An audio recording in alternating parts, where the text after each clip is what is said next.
chairman of the golf committee, and it's now 1:30, and I would like to call this meeting to order. And for those who can, please stand and we'll recite the Pledge of Allegiance.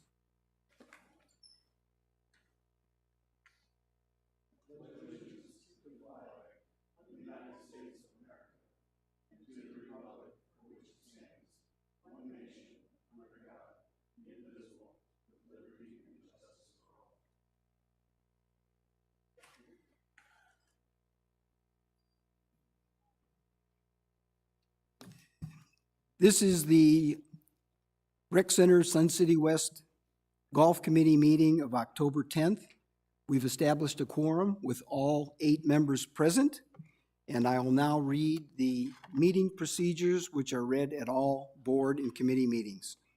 The governing board conducts all of its meetings, including committee meetings, in compliance with Arizona open meeting laws per ARS 33-1804 and in concert with the Sun City West bylaws, policies, and standing rules. Parliamentary procedures are outlined in the most recent edition of Robert's Rules of Order, will also be followed consistent with bylaw 3.07 and standing rules number 2 and number 3. All questions and comments are directed to the committee chairperson. All comments are entertained at the discretion of the committee chairperson. Speakers shall state their name and member number and speak in a courteous manner. They'll also write their name and log their member number on the sheet that's provided at the lectern. The committee chairperson may limit commentary time and the number of commentators or speakers on any issue. The committee chairperson also may redirect commentary at individual agenda items to the general guest comment agenda line item, except when the committee has discussed the agenda item and consensus or agreement is sought. All fire and room safety precautions and regulations are strictly obeyed at all meetings per the guidance of the Arizona Fire and Medical Authority. The committee chairperson reserves the right to adjourn any meeting if the safety of the committee, meeting attendees, or others is deemed at risk, or if there is too much disruption to continue. After one verbal warning by the chairperson, the committee chairperson also reserves the right to ask any meeting attendees to leave any meeting should their behavior be deemed dangerous or unacceptable. Disciplinary action may follow. Okay, getting on with the meeting. The first item of business, 2.0, approval of the minutes from our last meeting on September 12th. I'll simply start this off by saying all information for this meeting, which included the agenda and all the attachments, was posted at least 72 hours in advance on board docs, and the meetings of this that we are now about to approve were also posted on the September 12th meeting site. So with that, any comments on the minutes from the September meeting? Do I have any changes or corrections that need to be made?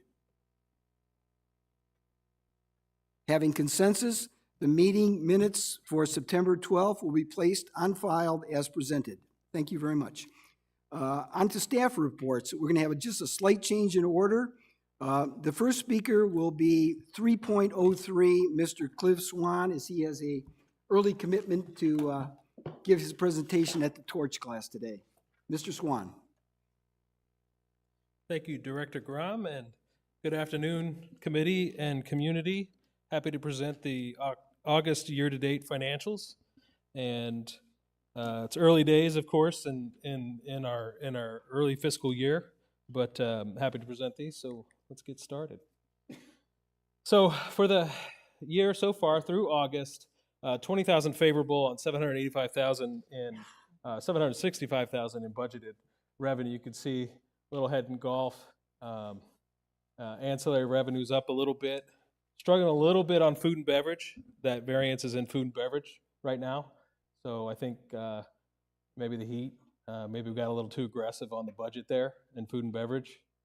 Community needs to drink some more beer maybe. I'm not sure, but we'll obviously keep an eye on that as the year goes on. But on 765,000, 20,000 favorable. I will say, just took a peek at September, and we're in the middle of close for September, and September was tough. It was the heat really took its toll. So that said, we hope that there's pent-up demand for for October. Taking a look at the rounds from the revenue, right on budget, essentially, for the year at 27,700 rounds, approximately. You can see we're a little behind on member rounds, probably indicative of the weather, and then non-member rounds, however, up, and that'll be reflected in the average round fee and the round revenue. You'll see that here in a little bit.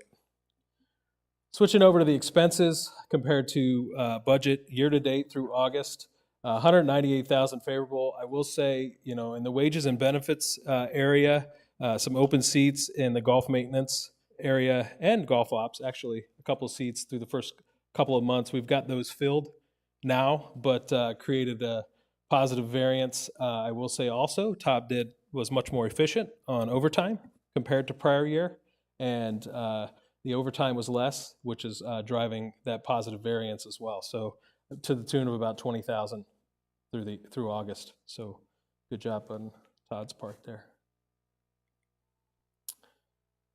So 218,000 favorable for the first 2 months of fiscal year 2025 in operating cash inflow or outflow, excuse me. Compared to prior year, 58,000 favorable, all budgeted, of course. Again, no surprise there on the food and beverage side. Struggling a little bit, we talked about that earlier, but still overall 58,000 favorable through August compared to prior year on the revenue side. And looking at the rounds, pretty much right on par with last year through August on rounds, and you can see with those golf fee increases, $1.50 per round higher. Looking at the golf card revenue, you can see a lot of people switched last year from the Kachina Coyote card to the Unlimited card. So, and then some new card holders came aboard. So we're seeing that revenue increase through August. This is our card revenue, not the greens fees from those cards, but the actual card revenue that we collect up front, and then we take that revenue over the life of the card over the 12 months. So 14,000 favorable compared to prior year, up 5%, which is great. Looking at the greens fee that each golfer type pays when they come to the golf course, we are 27,000 favorable. Again, you can see in the Coyote greens fee and the Kachina green fee, we are down 3,000 and 1,000 year to date, but in the resident green fee, we're up 8,000.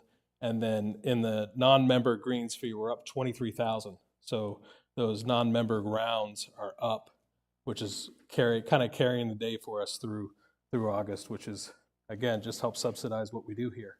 And then that $8,000 or that $3,000 decrease and $1,000 decrease is offset by the $8,000 increase of the unlimited card revenue,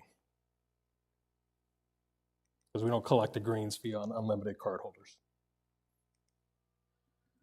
Looking at the expense structure, the categories compared to prior year, it's pretty good to see a favorable variance in expenses year over year.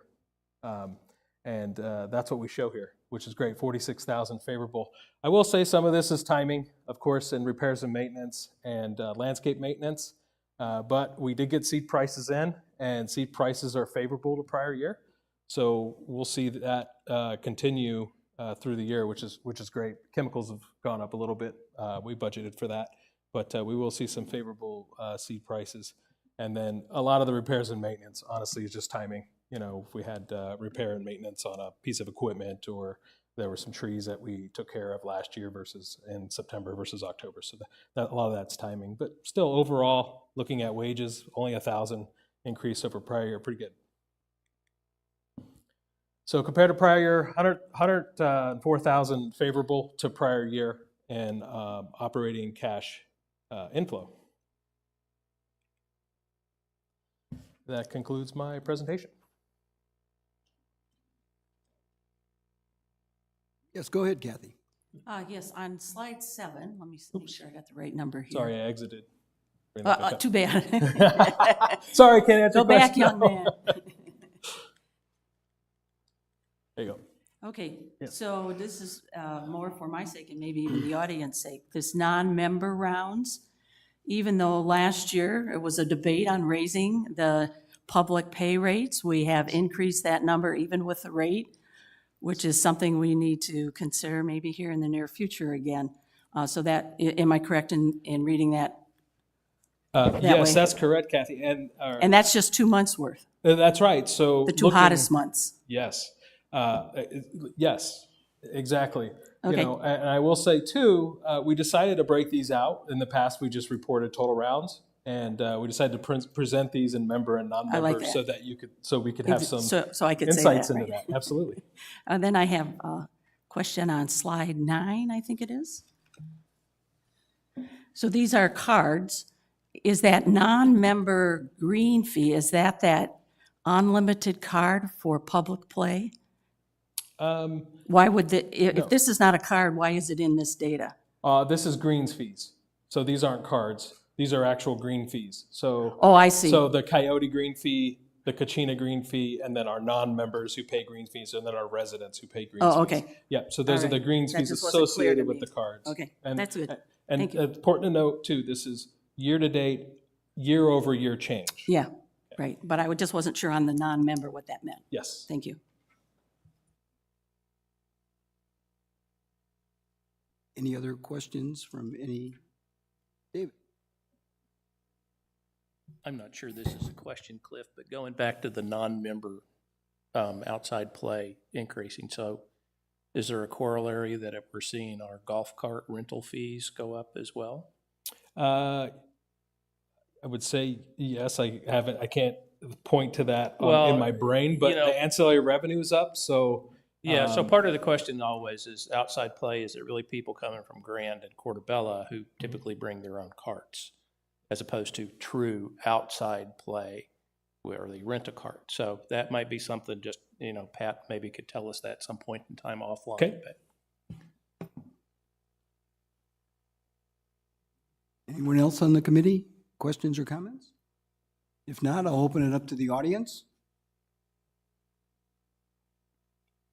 It looks like, sir, please come to the microphone.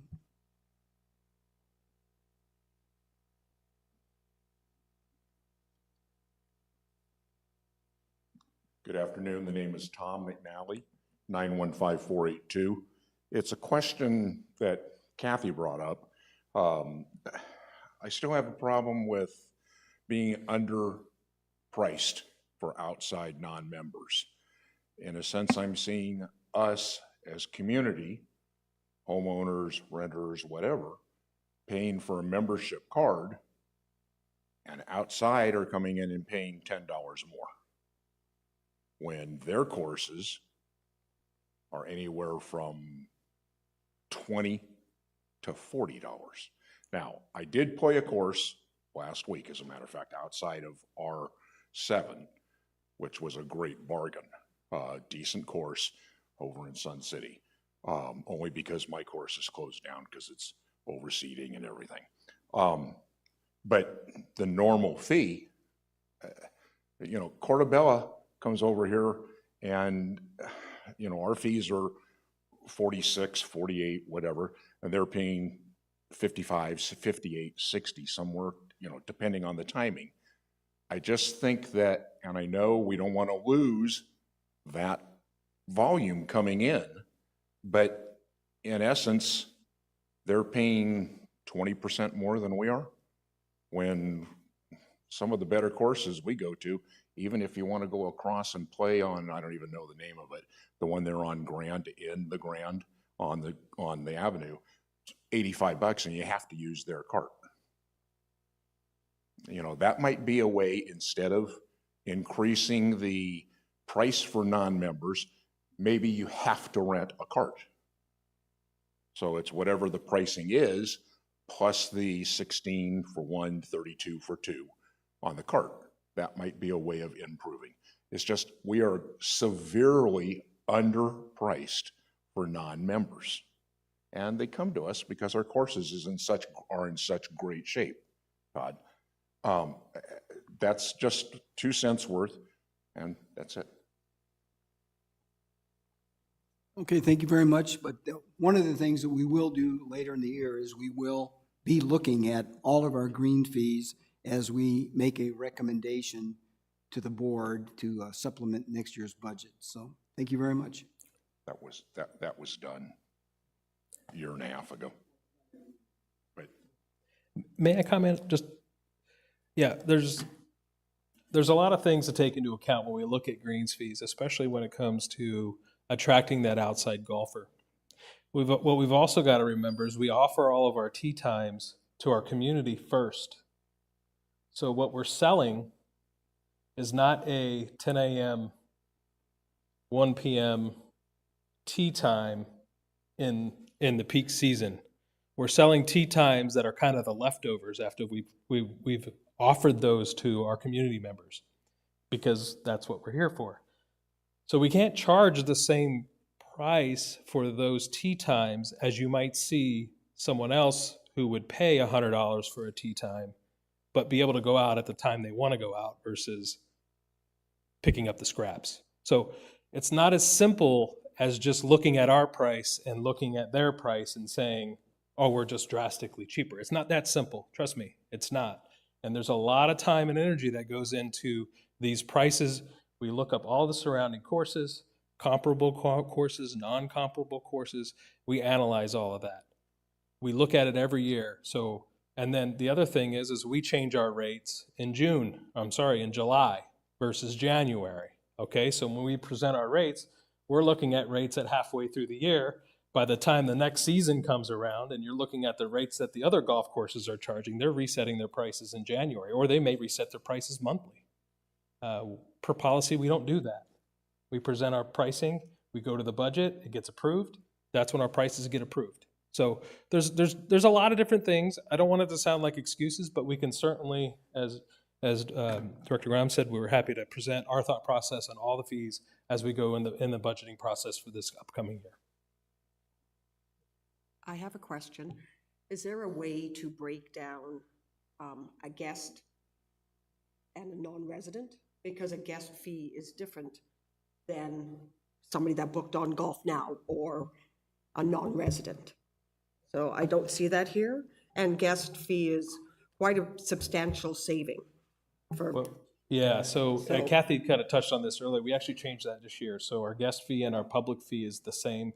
The only difference is that a public person, because they're not an accompanied guest, has to pay Arizona sales and use tax. But we did align those rates this year. So those fees are the same. Yes.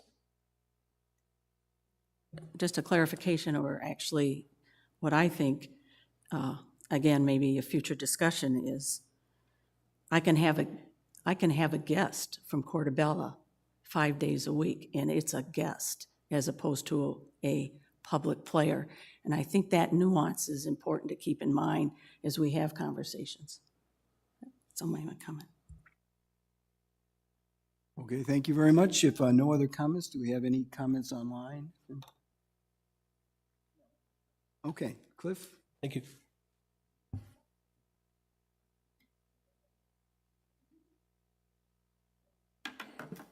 Yes, sir.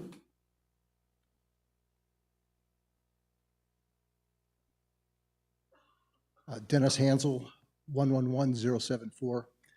The only question I have is what's to prevent our association from changing the rates for play during the year? Why do we limit it to one time a year?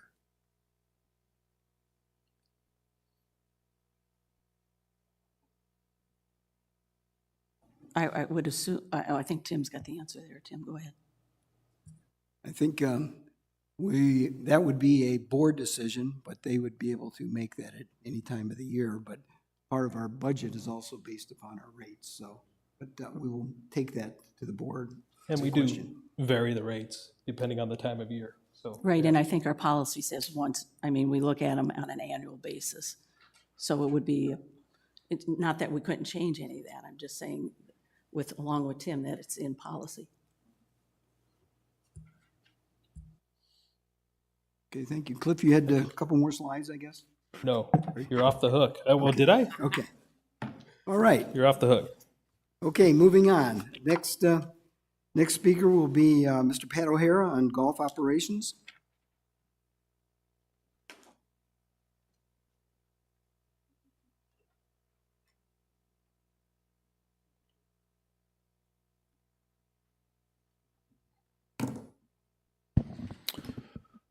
Good afternoon, everyone.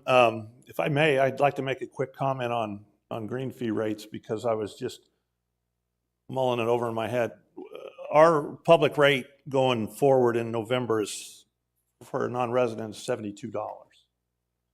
You add a cart to that, you're at 88.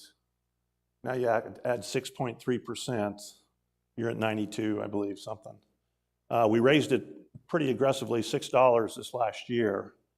Looking at the numbers, September's numbers aren't as good as August's, and October's is even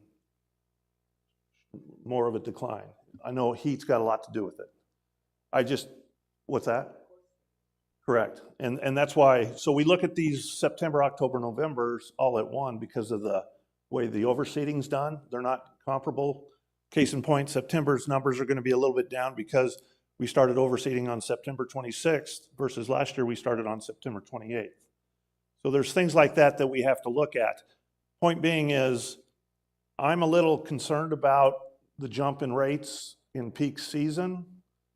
So I'm kind of, I don't want to say protective, but I pay attention to this pretty closely because guest fees, non-guests of members, just the public play, is to the tune of over $1 million to us. If we add residents, guests, that's another $1 million. So that's $2 million that's being raised to help offset all of our expenses to our community. Put it in perspective, the Grand only has $500,000 worth of revenue because they can't put anybody on their golf courses. So they could charge $10 over there, it wouldn't matter. They don't have a tee time for them. So you got to kind of weigh it all out here. I like kind of the way we're positioned because we are a great value. I think everybody would agree with that. And again, like Cliff said, they're getting the later tee times and they're just filling those dead times that we're not selling with our residents. So it's kind of a win-win. But we'll keep you posted and we'll keep you abreast. But I'm just a little bit concerned on how that 72 plus 16 is going to fare this winter. But the weather's going to be great and everybody's going to be playing, so we're all excited, right? All right, tournament schedule. You've seen this before. We put this up. I wanted to share this again because we've got our first one under our belt. The Bye-Bye Bermuda was a good tournament, went well. Here are the results. You might recognize a few people up there. Vanessa Stevens. Imagine that. First place net, 66. You want to kind of defend yourself, Vanessa, on that one, or you just played well, didn't you? I had the round of my life. There you go. There you go. Well, congratulations. A lot of good play. Course was in great shape. Did it over Deer Valley. Babos did our lunch, and then we handed out a tea gift, which I think went real well. Picture of one of the team of the ladies that won on the gross side. Vanessa getting a little more ink up there. How about that?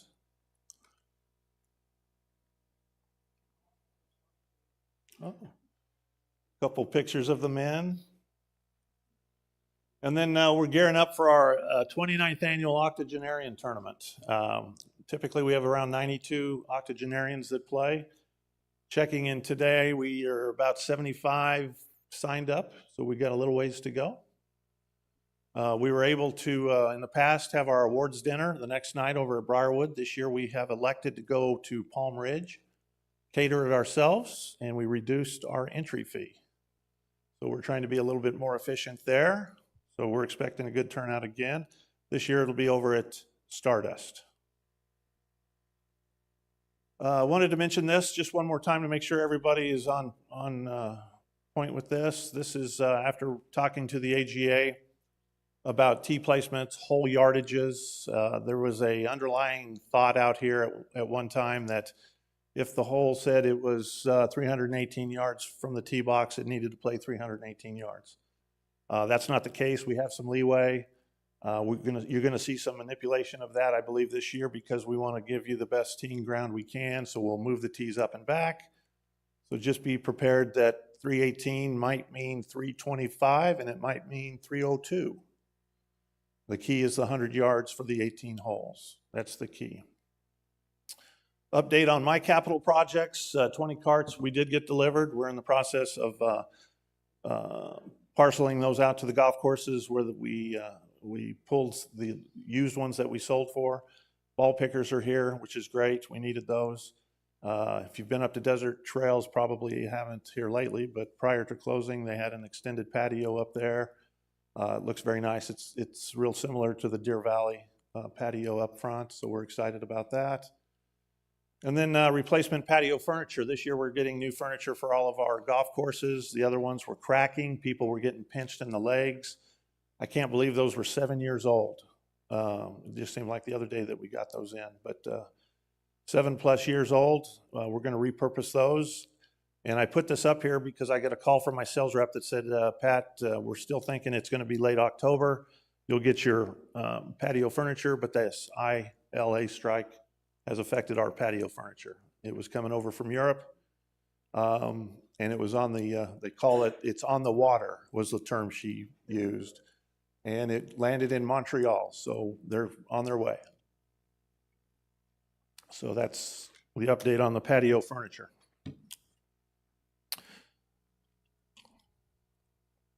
Wanted to put this in here because we did start, I mentioned last meeting, we were going to start our staff, our temporary part-time staff, September 26th, which is a Thursday. Over the years, we've played with when we've started these folks, and finally we've settled in. We tie it in with Todd's overseeding because that's when we see a compaction issue. That's when we see challenges, pace of play, things of that start showing themselves. And so we started them on the 26th. We have 8 employees in the call center. You can see the hours that they work. And then the players' assistants, we've just, in fact, I've got to hire one more. We had somebody resign the other day. They're moving out of the community and going closer to family. So we're going to hire one more there. So one of the things I wanted to put in here is sometimes the player assistance role gets a little bit, I don't want to say diluted, but they're out there for a function. And here's the premise for players assistance. If you were doing 15 to 20,000 rounds on a golf course, you really wouldn't need a player's assistant. We do about 50,000 rounds on a golf course, somewhere between 45 and 50. That's when you start seeing the 7 and 8 minute tee time intervals. There's a crunch there. Our goal, and I think you've seen most of this posted at all the golf courses, is to work on players, on pace of play. We're looking at 4 hours for regulation, 3 hours for executives. And for the most part, we do a really good job. Some days you're going to have a 420. It's just going to happen. You're going to have a 315. But please remember, we've got 55-year-olds, 65-year-olds, 75-year-olds, 85-year-olds, and with the octogenarian too, you're seeing 95-year-olds. So there's a lot of players out there. We're trying to share this space as best we can, and we want to make sure everybody has a chance to enjoy the golf courses. So our focal point with the PA is first, pace of play. Second, enforcing the golf rules, fivesomes, dress code. Everybody has a set of clubs, things of that nature. And then we start looking into light maintenance for Todd, sanding divots, fixing ball marks, raking bunkers. So we're trying to get better at that. And so that's where they spend a lot of their time. They also do some things in the restroom, drinking fountains, picking up trash in the parking lot, baskets on the driving range. And they also are the ears and the eyes of the pro shop out on the golf course. So we try to keep them busy, and they tend to stay pretty busy. Reminder about cart pass. Again, this is huge for us, especially coming into overseeding.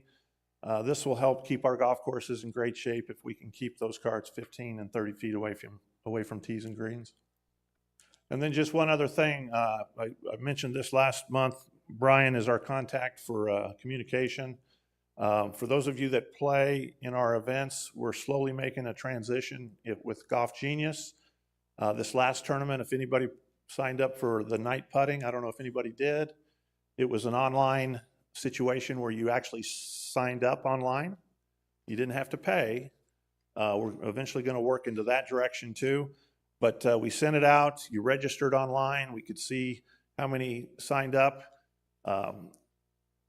We send these out 6 weeks in advance, and the night putting was sent out on Sunday at 9 o'clock. By 8 o'clock that evening, it was filled. So it's that 24/7 internet access is going to make a difference on these signing up of events. So I'm kind of pleased about that, but just want to let everybody know. And that is my report. Okay, thank you, Pat. Any questions, comments from anyone on the committee? I just have a comment about, or a question regarding the furniture. Mhm.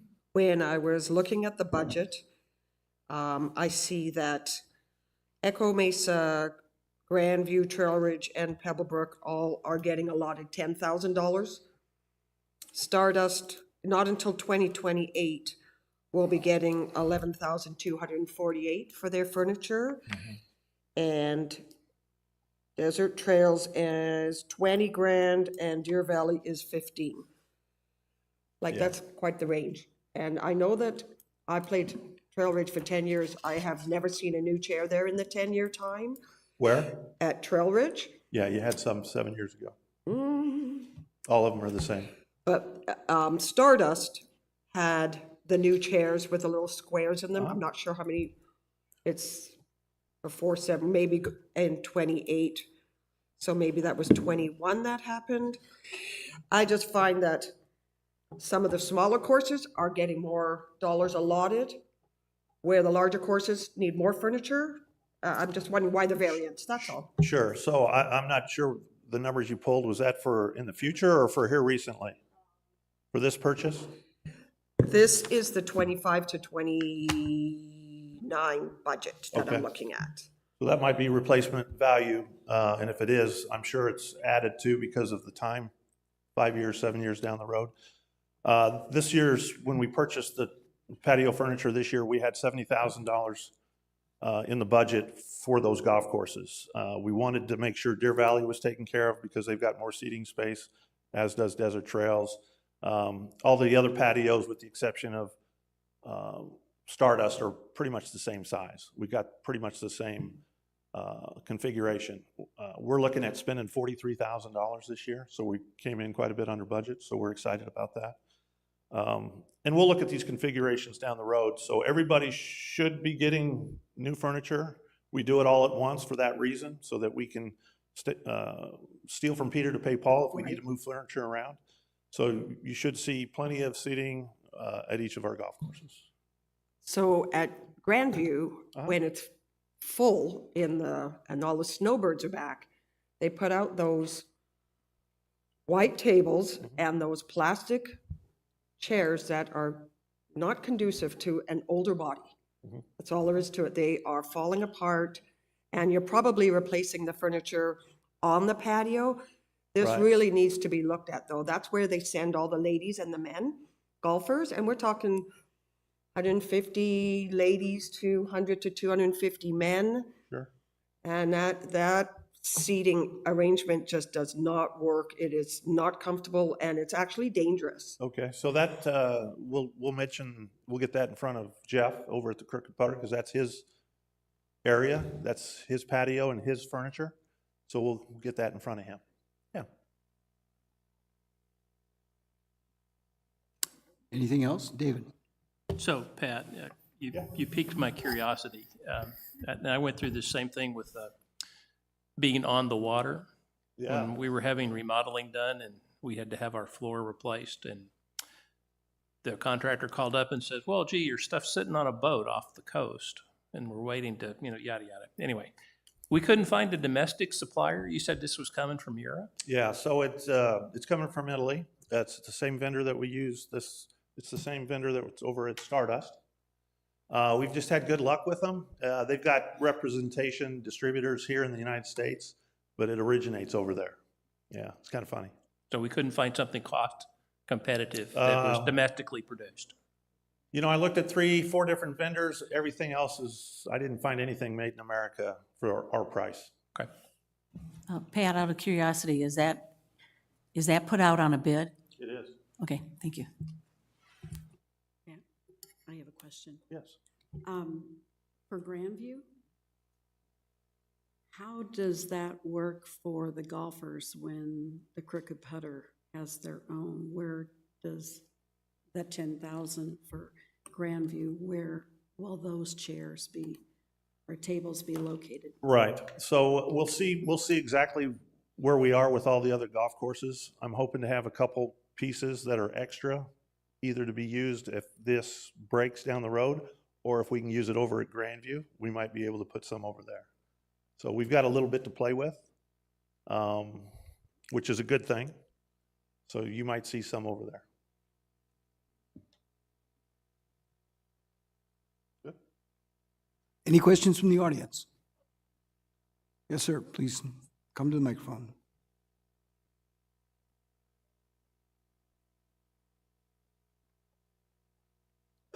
Dennis Hansel, 111074.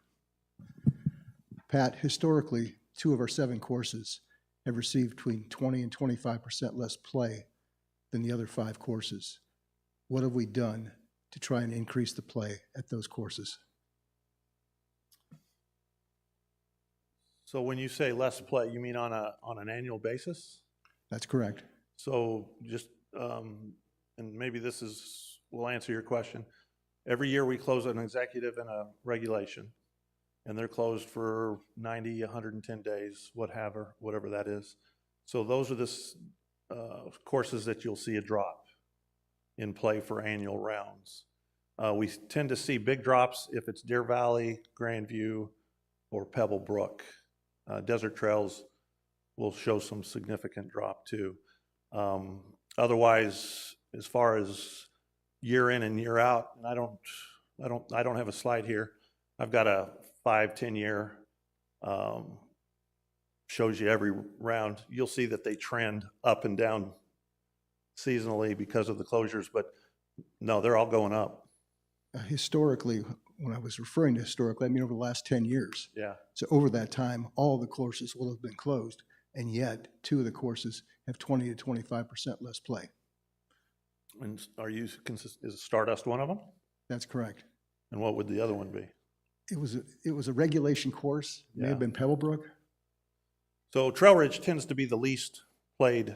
It could have been Trail Ridge. Regulations. So you're seeing, it's kind of interesting. And it goes, thanks for the comment. It goes through cycles. Right now we're kind of seeing a cycle with Grandview. We get some outside play, but our residents don't like to play it as much. Are we finding it pretty tough? Grandview? Pretty long? Yeah. So we start seeing that our residents don't play Grandview, but we fill in that play with outside.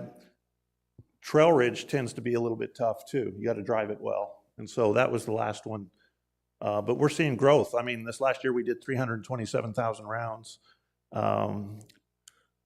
2014, we did 274,000 rounds. So we're trending up. But let me take a look at it. We'll talk about that. I'll Thank you. investigate it. One more question for you. Sure. I noticed that we now have a paid employee who's the coordinator for the green team. Yeah. And that has traditionally been coordinated by a volunteer. Correct. What was done in an effort to get a volunteer to serve as the coordinator? Absolutely. So we've had a good run.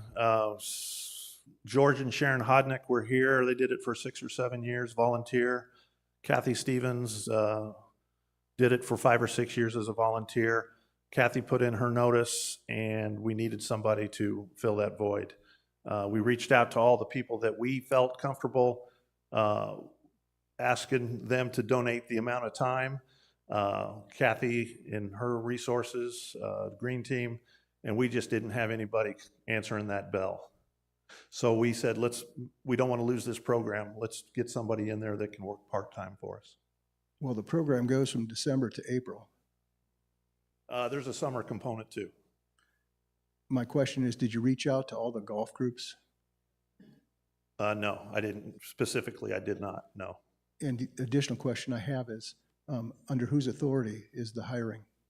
Under whose authority can a person be hired?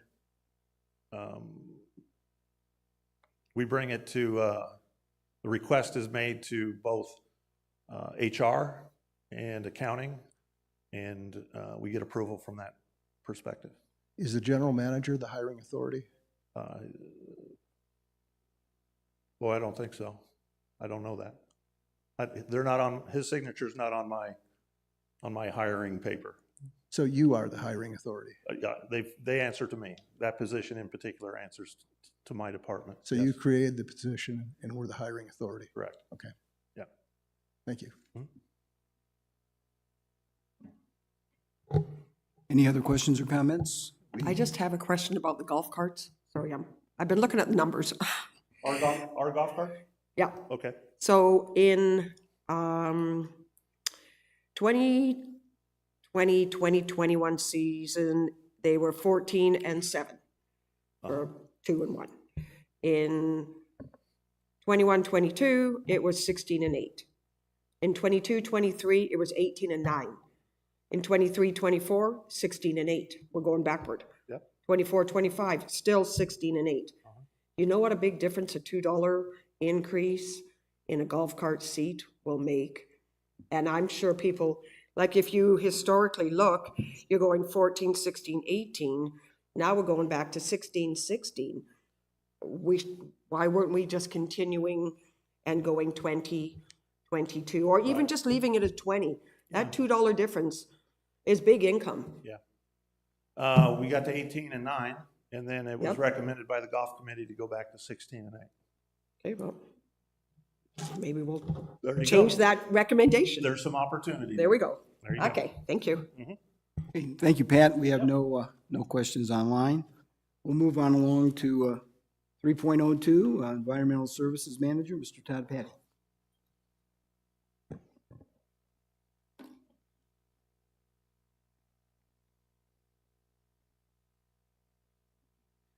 Good afternoon. Just a few updates today. Overseeding update, of course. Right in the middle of that, I have a year-to-date water usage and then Grandview energy savings. And this is a report that I'm going to give every month. We just started doing that because I wanted to compare the usage, the energy usage from year to year, especially with the new system that we put in last year. And then I wanted to kind of introduce our golf course superintendents that we have. So overseeding. Pebblebrook, I tell you what, this has been a difficult year with overseeding with the heat. We've broken all kinds of records. In fact, I think this is 16 days in a row that we've had records. We went ahead and on schedule with the prepping and the seeding. We did delay the watering because of the heat for a few days, but we just got to a point where we said, you know what, we just got to move on this and make it work, and we will. We've had a lot of Bermuda grass that's come back. I noticed that today. I was looking at some of the fairways we're mowing. Not so much on the greens, but some of the fairways and the tees. And that's normal this time of the year, the first courses. You always get that Bermuda that comes back a little bit, but probably more so this year with the intense heat. We do try to keep that down by spraying growth regulators, and we still have that in our toolbox that we can go out there even after we open to go out and spray growth regulators, which would set the Bermuda grass down a little bit. We've been reseeding. In fact, I think most courses have already reseeded at least once, and we'll do it 3 or 4 more times. And that's just a normal practice every year on those first courses because we know the Bermuda grass is going to come back. So we just try to get ahead of the curve and just go ahead and seed that. So as time goes on, our guys know to look for those areas in the fairways that have a good amount of Bermuda or more Bermuda than ryegrass, and we'll go out and isolate and hit those areas with seed. So I think when it's all said and done, I think we're going to be in good shape. It's supposed to get a little bit cooler next week, which is going to give our guys a little bit of relief and give the turf a little bit of a break. So with that, Pebblebrook, we seeded on 9/29. We delayed the watering until October 1st, and we're mowing tees, greens, and fairways as of today. Stardust got a little bit of a jump start just because it's executive golf course and not as much acreage to prep and seed. We're currently mowing tees, greens, and fairways. And again, we did delay the watering a little bit over there. I think we're on the 3rd cut on everything over there right now. So it looks good. I was over there this morning and everything checks out. Desert Trails, seeded on 10/1, and we're scheduled to mow tees, greens, and fairways tomorrow, Friday. And then at Deer Valley, a little bit behind just because of more acreage to prep and seed. Scheduled first cut on the tees is tomorrow. Saturday we'll do greens, and then fairways we're looking at mowing those on Monday.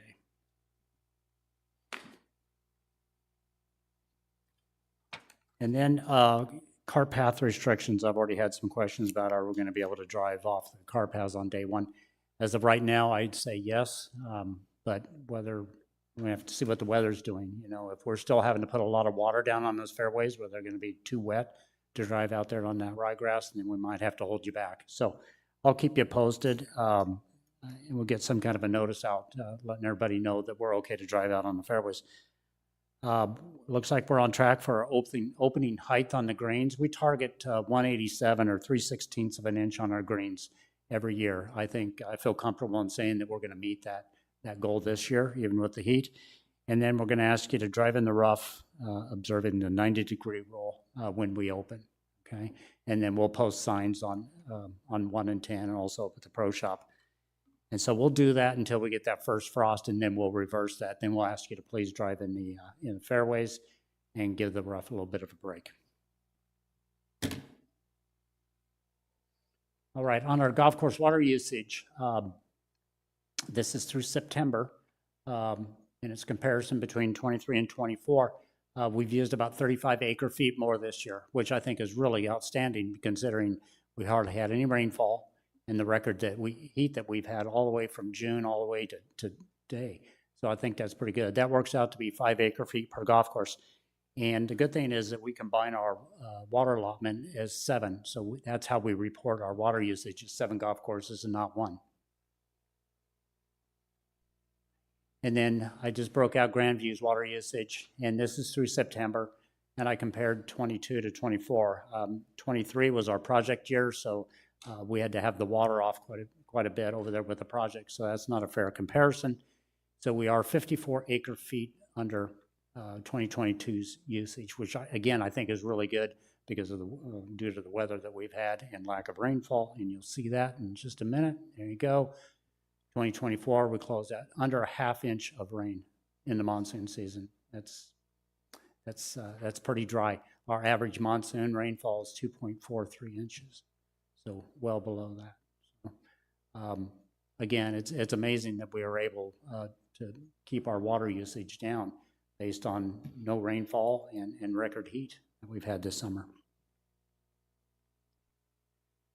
And then the energy consumption, and I broke this out to our distribution center, which is our pump station over at Grandview. And this is just through August. You can see that we had a reduction in our kilowatt usage from 22 to 24. Again, I'm not using last year because of the project year. It's a 46% decrease in kilowatt usage. And then our total charges, $9,577 that we saved on the pump station. And then I think I mentioned this too, our irrigation run times with our new system. Our water window in 2022, it took us between 10 and 11 hours to water the golf course. And with the new system, we're doing it in 7 to 8 hours. So that's a big savings, and that's where you're saving on your kilowatt hours and also your cost. And then over at the well pump, again, we saved on our kilowatt usage. Not a whole lot of savings money-wise, $468. You know, if we're not watering the golf course, we're filling our lakes on the golf course, so that's where the well pump comes in. So that could be running a little bit longer and more often than the well pump or in the distribution pump itself. So total savings was $10,045 through August. So that's pretty good. I'm interested to see what a normal year, whatever that might be, what that's going to bring. But I think our savings is going to go way up. So that's good to see, because you know we spend a lot of money on this irrigation system and turf removal. So it's good to see that it's actually paying back a little bit. So. And then I mentioned the golf course superintendents. They're all Class A superintendents. They're registered with the national and local associations, which is the Cactus and Pine is the Arizona chapter, and GCSAA is National Association. They have over 159 years of golf course experience. We have Dan Ahe over at Grandview, Oscar Morello, he's at Pebblebrook, Isaac Beltran, Echo Mesa superintendent, Dan Maurer there in the middle. He's our project manager and also our lead superintendent. Daniel Chapman, who is over at Deer Valley. Jonathan Courtney, he's the second generation superintendent. His dad was superintendent at Wigwam back in the 80s. And then we have Johnny Ayers Mendez over at Stardust. We have 130 years here on Sun City West Golf Course. So those guys have a lot of knowledge of our golf courses. They know where everything's at. They know where every valve is. And so they've got a lot of experience. And I believe that concludes my report. Okay, thank you, Todd. Any Thank you. comments or questions for Todd? Yes, sir. First of all, I'd like to thank you for the time that you spent with us yesterday on the overseeding. Very interesting. Thank you. One thing that wasn't brought up, do you have any plan on getting rid of the ducks and the geese on numerous courses? Yes, we do. If you, on the golf courses that are closed right now, you'll see those little red reflectors that we put out. And those seem to be helping in keeping the ducks and the geese off. We put some over in the bunkers on number 10 at Stardust to keep the coyotes from digging in the bunkers, and that seems to have been pretty effective. So we'll continue to do that. We have some other things that we can do. We have some spray that we can put out there. I didn't want to put it out right now, but you can treat those areas that will keep the ducks and the geese off. But if you're watering a lot, it's kind of short-lived. And so it's kind of a waste of time and money to put that out. But as soon as we start backing off on the water with the overseed, we'll go ahead and treat those areas. How about a simple, I believe would help, is a little sign on the tee boxes, please do not feed the ducks and the geese. Yeah, absolutely. Yeah, I know we have a number of homeowners around that live on the golf course, and we've caught them from time to time trying to get the ducks up on the property edge there. So, yes, sir. Anyone else on the committee? Anyone in the audience? Question? Yes, sir.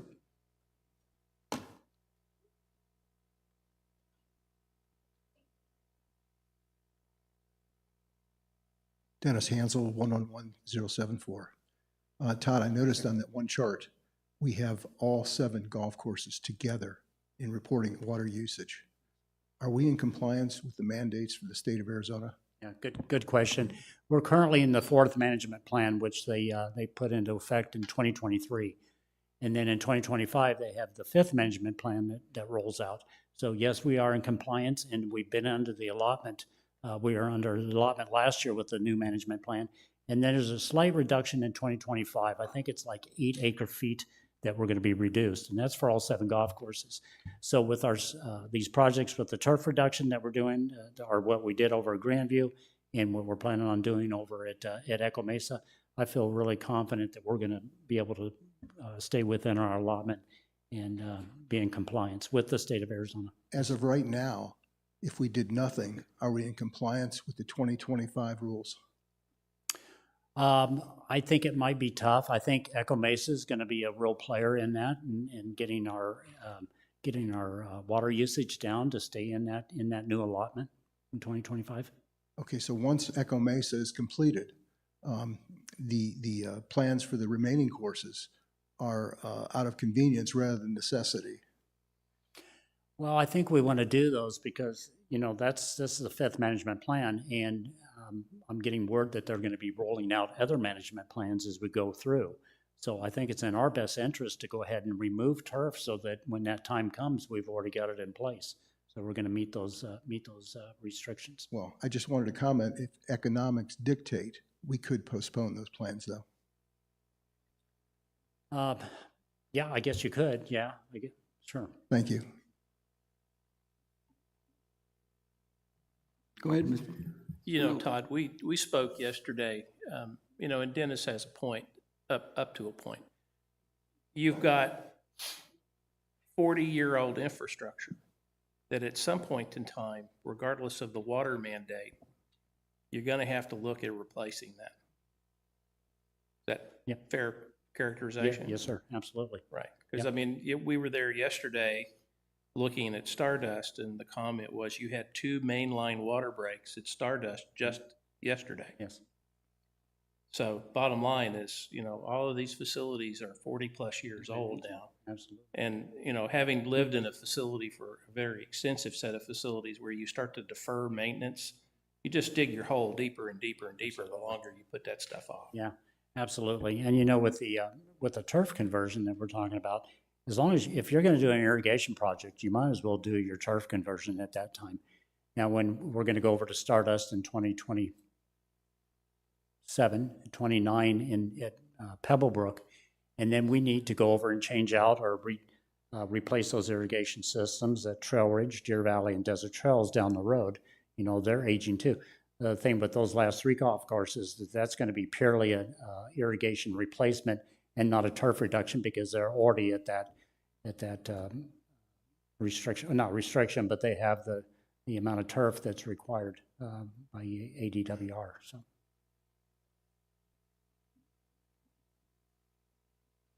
Yes, sir. Tom McNally, 915482, real quick and easy one. Everything's being mowed on the 11th or the 12th or the 10th. They're starting back up on the 22nd. That's 11 days. I don't know how fast this grass grows, but I would think it'd be a little closer to the reopenings of the courses. I'm not sure how the maintenance or the mowing situation goes, but 11 days. The course looks great. The 3 that are overseeded already look great. Continuation, etc. But I'm a little concerned about grass growth 11 days before the actual reopening of all 3 of the courses. You mean as far as getting the height down? Is that what you're referring to? Or? Well, for instance, I believe all 3 courses reopen the 22nd. Yes. Okay. Yeah. If they're being mowed on the 11th, that's 11 days of no mowing on grass. Now, I know it's a little bit different. No. Okay, good. I saw that and I thought, wait a minute, there's 11 days worth of grass on any course anywhere, except maybe in the summer. No, on the new ryegrass, once you start mowing that ryegrass, you're locked in. You're mowing every day. Okay. And we're dropping the height every day. Okay. On those Thank 2. you. So I they'll be appreciate mowed that. from, once you start mowing, and I had those dates, once you start mowing that ryegrass, we're mowing every day. Okay. All right. And then sometimes we're double, depends That on the makes greens. If they start to thicken up a little bit as we get close to opening, we're going to double cut those. Okay, So there's going to be an great. awful lot of mowing going on. Yep. Great. Thank Yep. you. You're welcome. Okay, I see no more questions, and we have no questions online. We'll move along to 4.01, Golf Committee Tours. There's the, subsequent to our first meeting, we came up with this schedule. We had our first tour this past Tuesday. We met at the Pebblebrook Pro Shop, toured Pebblebrook, and Todd pointed out a number of the issues that affected him the most. And then we moved on to Stardust, and that tour lasted about an hour and a half. And we will have our next tour on Wednesday, the 16th. We'll meet first at the Deer Valley Pro Shop and then move on to Desert Trail. If anyone would like to come, you're more than welcome. Bring a golf cart. And what we normally do is Todd gives us a little brief on the issues at that specific course. Then we take a tour and look at those things. And it was quite enlightening to see what's all involved, especially with reseeding, or overseeding, excuse me. Yeah, if I could, I'm scheduled to be out of town next week, so I've talked to Dan Maurer, lead superintendent. He's going to be your tour guide for Desert Trails and Deer Valley next week. Thank you very much. Rudy, I just have a suggestion. Yes. I just have a suggestion on the tours, and this would be certainly after the first of the year, that maybe we do as a committee or tour or a greater understanding of the golf lab. And, you know, how that functions and how that helps the membership here and everything. You know, we don't need to squeeze it in between now and December at all. But I Okay, think that would I'll be- answer that right now because I just made a note here. I was just at the golf lab today. Oh, okay. And they indicated they would be very receptive to have the golf committee come for a tour. So if we can agree as to when we'd like to go, they said they'd be willing to give us a tour like 15 to 30 minutes, show us what they can do. So we can discuss amongst ourselves what would be a good time, and they would try to accommodate their schedule for that. So we will do that, and they really welcomed us to come. Moving on, 4.02, golf policy reviews. Okay, we actually have 9 current golf policies. At the first meeting, I just asked all the committee members to take a look at them and to provide me with any comments or changes they saw necessary. Basically, there were minimal comments, which indicates to me most people are pretty well satisfied with our policies. So we have to make a recommendation to the board whether to retain the policy as is or to make changes. So I would like to just go through them one by one. And the first one being G01, refunding of prepaid golf cards. I have actually spoken to the people in membership services, and they have no problem with this, and members that have gotten refunds have no problems. So does anyone have any comments to anything we'd want to change on G01? Okay, with that being said, I will write it up and then present it to the board that the G01 remains as is with the consensus of the committee. Moving on to G02, high school and college golf teams. I did have a question on this because part of the policy says that the golf operations has rules, and I spoke with Mr. O'Hara about this. And at this time, we have one high school golf team. He closely monitors it, and he has no problems with that. And he ensures that whenever a team makes a request, that they are given times that do not conflict with the resident users. So, any comments or questions? Yes, sir. So that is only for when they are playing on the course, not practicing? What's not? For the high school teams? They have playing and practice privileges.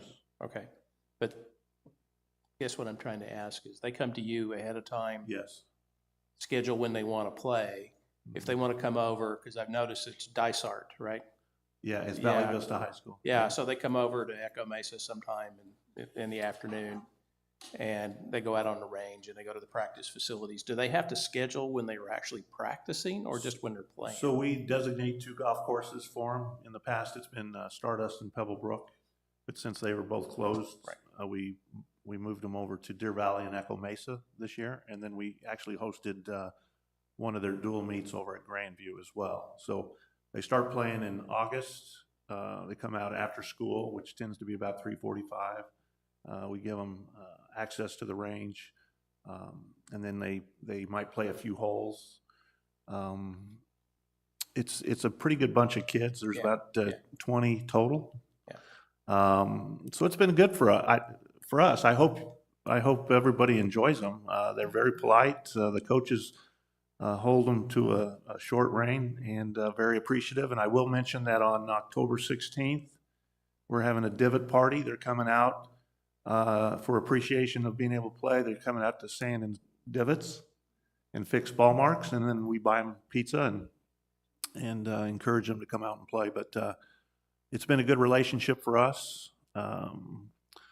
Early on, for us that have played golf growing up, high school and in college, high school teams got courses donated to them. Usually they were the municipality golf course. And it was a way to get kids to play. We also use it as a way to drag their parents and grandparents out here to see the community and showcase the Sun City West area and say, hey, this might be a great place to retire. So from our perspective, it's been very beneficial. Yes, sir. So when they're using the facility, who has priority over the facility, the residents or the high school? At that time? Yeah, they don't have priority by any means. Okay. There was an issue at Stardust last year. It almost got ugly.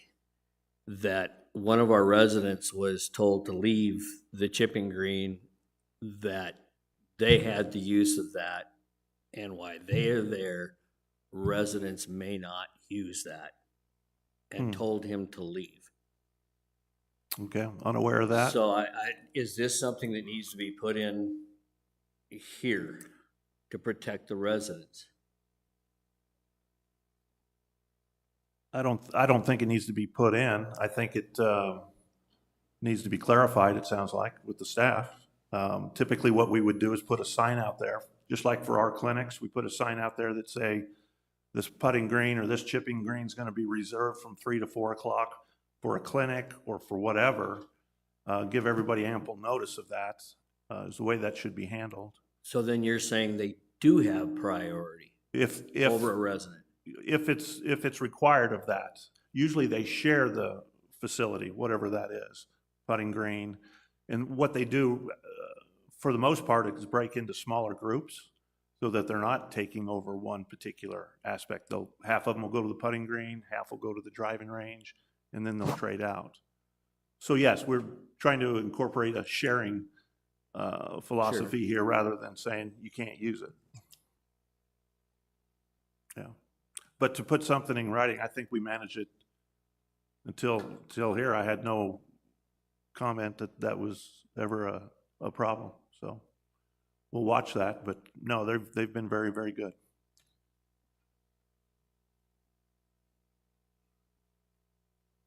Any other comments or questions from the committee? I neglected to open it up on policy 01 to the audience, but if anyone has a comment on 01 or 02, I'd accept it at this time. Okay, with that, do I have consensus to forward G02 as written? Okay, thank you. G03, golf course maintenance. A rather, pretty much a short policy. Is anyone, I didn't receive any comments at all that anything needed to be changed on this one. Does anyone see anything needing to be changed or amended?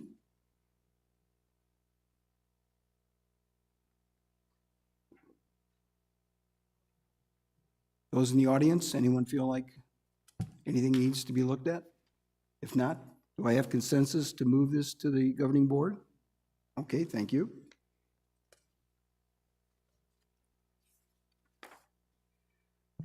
G07 is rather short, golf course liability. I did not receive any comments that anything needed to be changed. Any comments at this time from the committee? Anyone in the audience? Do I have consensus to move this forward as written? This is an interesting one, but G08, violation of green fees rules. No one provided any changes needed to be made, and I don't know that we have any real problems, and Pat would be the most involved with this, with the players' assistance, if we actually have people violating this, because we talked about this the other day, that we do have players' assistants that even patrol the courses that are closed to ensure that people are not on the courses. So for G08, any comments or any changes need to be made? Anyone in the audience? Do I have consensus to move this forward? Thank you. G10, non-resident play for golf or public player card holders and outside play. Rather straightforward policy. I did not get any comments on this, that things needed to be changed. Any comments or questions at this time? Do I have consensus to move this forward? Anyone in the audience? Thank you. And the last of the easy ones, golf tournaments or special events, G12. Basically 2 sentences, and no one commented on this, and I think this would be totally Pat's area, so anything need to be looked at here, Pat? From our perspective, golf ops, there were a lot of times years ago that we had events on the weekdays, and in order to maximize play during Monday through Friday, we moved our events to the weekend because we wanted to try to encourage play. So that's why we host our events on Saturdays and Sundays or at Friday nights for night putting. That way we've got a lot of activity going on Monday through Friday. So for our standpoint, we try to look at it that way, put events or put special groups in areas that we're not seeing play, and kind of keep everybody in the same routine. So Nothing, this is good enough to meet your need as written. Okay, Any comments? Consensus from the committee? Okay, thank you. Okay, we had a few comments on this. Policy G04, use of powered golf vehicles. Things that were discussed here were having everyone register their carts with the pro shop each year to show they have insurance. However, as we all know, our golf carts all have license plates on them and we're required to have insurance by state law. So I think, Pat, that might have been your comment. Do we need to consider that? Or? As far as registration, yeah, one of the challenges that we have on the golf course is the PAs have it, the starters, the managers, golf ops in general.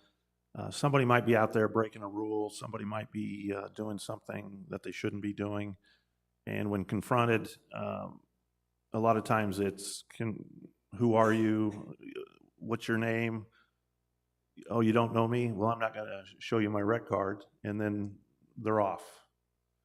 So there's no way of identifying a person 100% accurately all the time. They could be narrowed down to 4 people in a group, but they might not know that person. And so one of the things that we thought about was if we could identify the cart. We're not asking for a trail fee. We're not doing that. That's not the purpose. The purpose is really threefold. One, to help the staff. One, to be able to identify the person so that we can communicate with them and say, no, you can't have a 12-some out there, or you can't be out there when it's closed, whatever, you're too close to the green, whatever. It seems to be the habitual rule breaker that needs to be identified, and we can communicate that.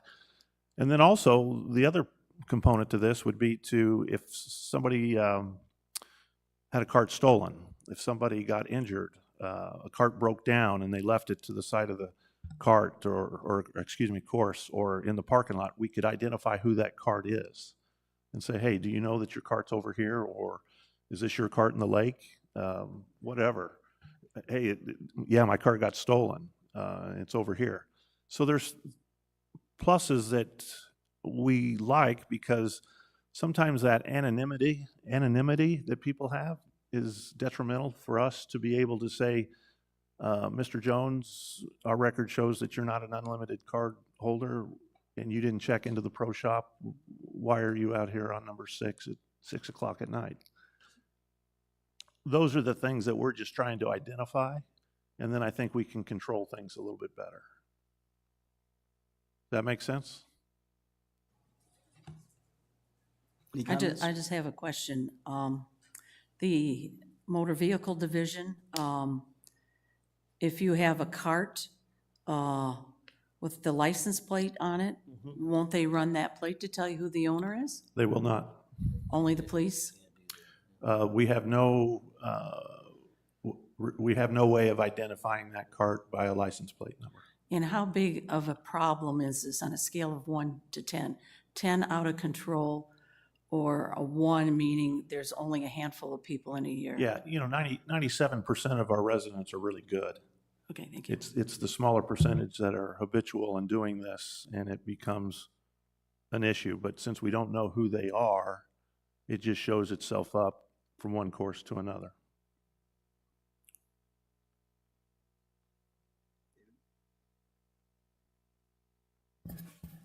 My remembrance is you're a lawyer? Okay. So I don't say that in a disparaging way. So, but I would have some privacy concerns about managing that information. So if you're, and it seemed like this got brought up a couple of years ago and the decision was made not to do it. I would really caution that we look at that very hard and get a legal opinion about whether really and truly we want to assume the liability for having a database with all those license plates that might get hacked and expose that information to wherever. So, and if it's really a problem with a very small subset of people, it seems like maybe you're dropping a boulder on a very small problem, and maybe we don't want to do that. How would you propose to do the record keeping of all this? Because we all know golf carts are changing hands a lot. Right. And how would that record, who would be doing that? You know,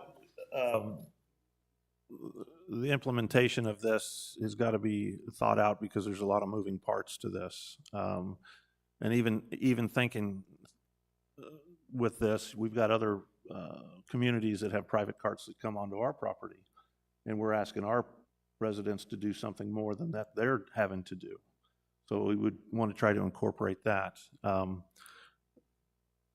Thinking this through, it would be a sticker in a specific area of the golf cart that has a digit.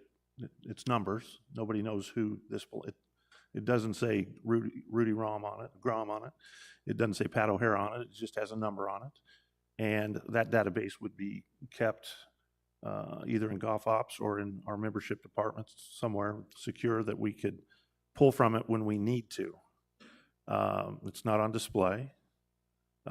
Sooner or later, your buddies are going to know what number you are because they're going to play with you. But there's got to be an incentive for people to do this. If you don't have a sticker, you get a $5 green fee or a cart fee until you do, just to encourage that. The insurance component, I surely understand. But there's another thing at play here. Having in a past life, working at private clubs, working around private carts, it was required to have insurance on file, and it was required to have identification on the cart. And the big reason why was from a liability standpoint. So if Dave Miller's cart, it loses its brakes and it hits a person out there, now all of a sudden we're in the mix of being held liable for allowing a defective cart on our property. And so now all of a sudden it becomes a little bit more than just identifying a cart. It becomes, are people out there in a safe vehicle? And what control do you have over that? I mean, we took it as far as we had a mechanic that did inspections for private carts just because they wanted to take that off the table. Not saying that's what we need to do. We just want to make sure that everybody is taken care of and not being exposed to something they shouldn't be exposed to. Just as a comment, we are not a private course, so you can do a lot more with private courses than you can with public.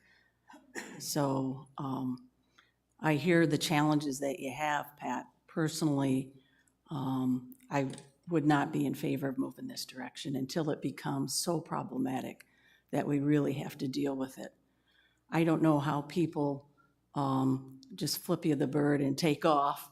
I mean, I do know there's a lot of people like that, but hopefully less of that than some of the others. Ron? So 2 questions. You talked about the sticker. Who would police the sticker being on there? Second question, is there any community in the valley that has an operation like this? Briarwood has their carts registered. So if you play with anybody from Briarwood, they've got a bright yellow sticker. They're private, though. Correct.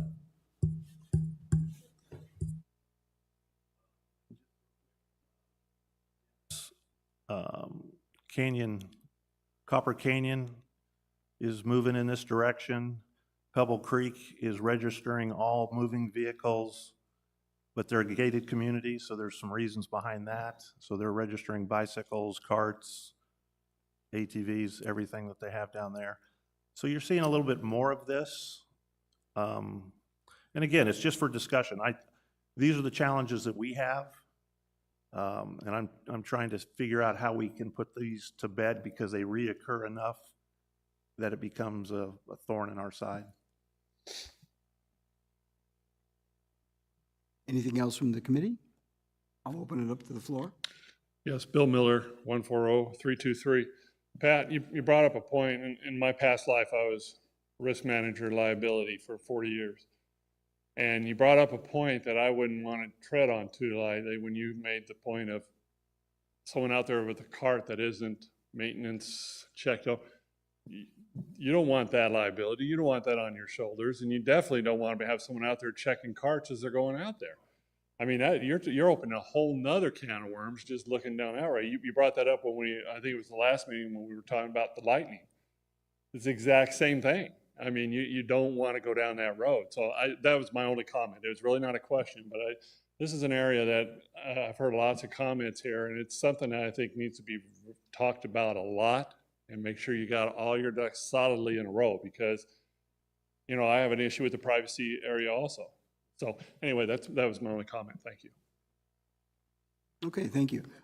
There was one other issue was one committee member mentioned going back, I believe years ago, there was an annual trail fee for carts.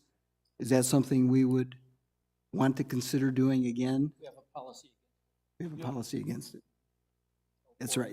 We do. So Rudy, just to follow your train of thought, what would a trail fee do? I don't see that was helping them with the situation. That's sort of Yeah. just, it was just one of the other comments on got this it. policy. I got it. Okay, I'm with you. When you said it's against policy, for residents or outside play as well?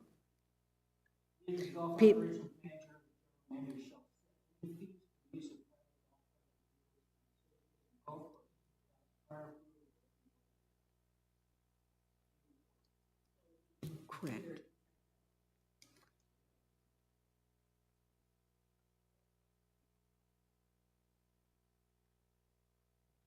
I think to kind of bring this one to a close, what would be the consensus? Do we move this forward just as written, or do we want to have a little further discussion and research this and see if there's a workable way that we actually could create this database, and who would do that? Because I have no idea how many golf carts we actually have in this city. And the other issue, I would like to, just because you're taking your golf cart on a golf course, also just bringing it in the parking lot here, it's still Rec Center Sun City West property. Are we going to require everybody to register their golf cart? So should we, yes, sir, Mr. Miller? I would move that we leave it as it is, move it to the governing board for acceptance.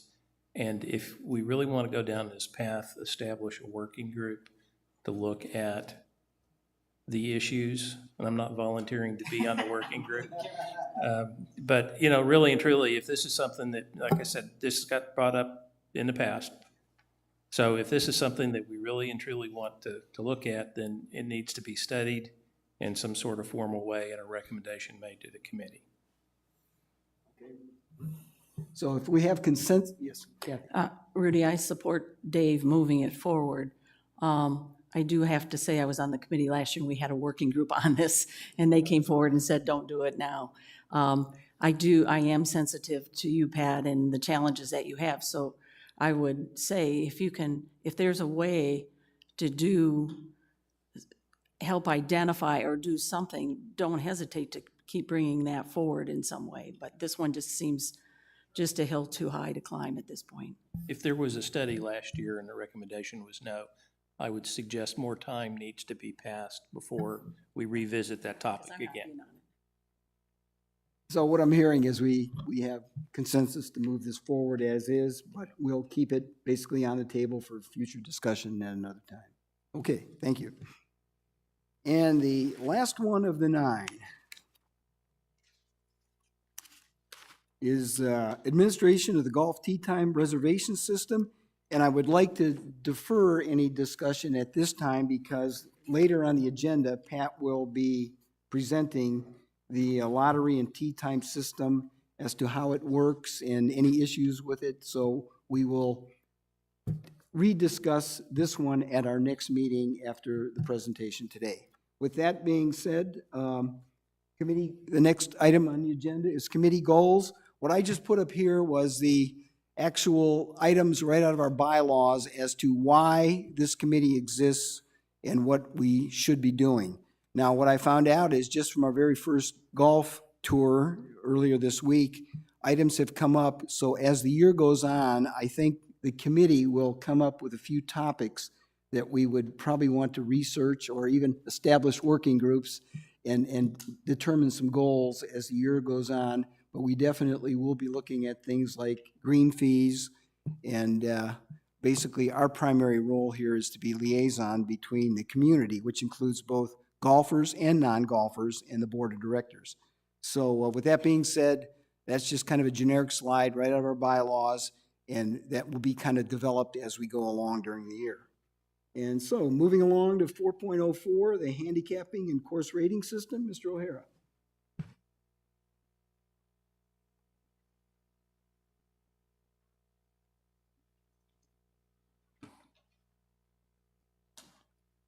You got something funky going on. Funky monkey. Oh. All right, I just have a couple slides. Mr. Decker brought up a question about having the AGA come out and put a presentation together. We reached out to them at this time of the year. They couldn't come on out here, so I put a couple slides together here. This is their response. The question was, how does a course get rated? We talked about course ratings being tied into the yardage of the golf course, and then slope rating being tied into the other nuances, anything from lakes and bunkers and green speed and fairway. So this was the answer. What I found very interesting to this was that in the first paragraph, this is what is forward-facing and for public knowledge. Any other specifics and actual calculations are kept in-house at the request of the USGA. So the process for rating a golf course is there's a team that comes out from the Arizona Golf Association, Arizona Women's Golf Association, and they come out and have a small group, and they walk or play the golf course. And they look at the green speed, everything that's mentioned up there, and they have a numerical way of, quantitative way of measuring all of this. We have this done every 10 years at each of our golf courses. And the dialogue that we had last meeting was about why did we have to pay for the executives and why weren't they in compliance and all that good stuff. So the overall answer to everything is that course ratings are being shared outside of the GEN system. Slope ratings are not. Slope ratings is proprietary. And they're not going to share all the good stuff with you because they don't want it outside of that. I don't know what those magic formulas are, but they do have a way of measuring, and we comply. We've had it done, all of our courses in the less than 10-year window, so we're good. We keep track of when they get rated so that we can reach out to them, but they're usually pretty good about reaching out to us first. As Todd does these renovations, we get them re-rated at that time as well. Right now, Grandview is under a temporary rating because you're getting drops out of those desert areas, but we already got the rating to put in effect when we don't get the drops down the road. So we've already got that rated as well. So as you can see, there's some smoke and mirrors here, but there's your answer, Mr. Decker. Does that help? Kinda? Pat, does that, oh, go ahead, Dave. So where is this temporary slope and rating for Grandview? It's on the scorecard. So if we go back The, to the current scorecards? let's see.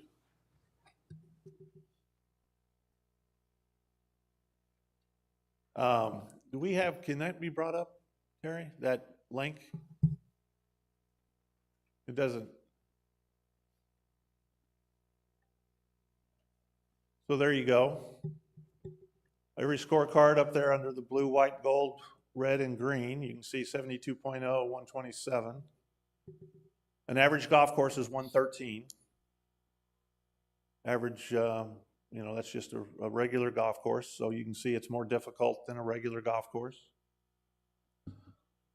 And that goes into the calculation of your handicap index. So this card is less than a year old when the renovation went through? You said there was a new temporary slope and rating. There is, it was last year. So whatever was on, but I will say that our newest cards, the ones that would reflect it, we have, and you've seen it, it says, keep carts out of the desert. That's watermarked in the white area. That has the temporary rating. This is probably one that was from the year before. So the cards that are available at Grandview now are all new cards with a new slope and rating? We've had them for over a year. Okay, thank you. Let me see if I've got one here. If you want more information, USGA has a booklet on how they slope and rate courses. I used to work for the WSGA. Okay. But look for the one that says, watermark, it says, please keep carts out of the desert. Okay? And if you post online, that's the one that's online. Okay? I just have a question for you, Pat. Yeah. I know the men's league at Grandview play a white gold combo, and now they've introduced a gold green combo, and the ladies are looking at a red green combo. We tried it out just for something, to do a few weeks ago, see how the ladies like that, but we can't post those scores. So how do the men, there's no rating for a red green or a white gold or a gold green for the men. So how does that have to be resloped? I don't know how that works. Right. So the men have got a white gold over there. It's been rated. Do they? So that they've gone through the AGA with that. So if you're interested in doing that, we can, absolutely. And they don't have to have a crew come out and do that. They can do it in the office. So just let me know and tell me what holes those are so that we have an idea of what those are and we can get it going. In fact, we just, last meeting, we talked about having the executives all par threes. So we've got that as well. So it doesn't take long. It took a couple weeks for them to knock it out. And then they'll send over our slope charts and we're good to go. Mm-hmm. Any other questions from the committee? Anyone in the audience? Thank you very much. Let's see. Next item is 4.05, the group play and tea times. This ought to be interesting. Still up.